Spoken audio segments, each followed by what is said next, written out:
B.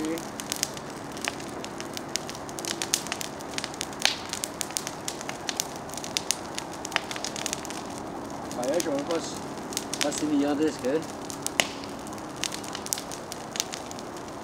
Beruhigend.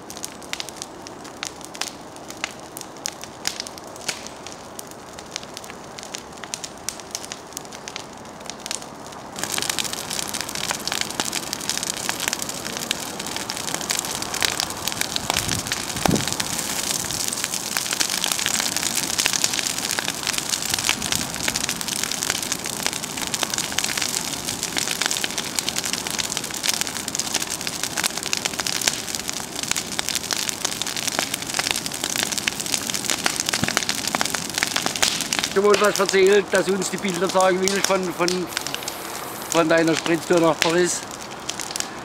Und da hat Ursel gesagt, die sie dich wohl einladen, sonntags zum Essen. Und dann bringst du die Bilder mit, oder halt das Chip. Oder deinen Computer hast du dann, gell?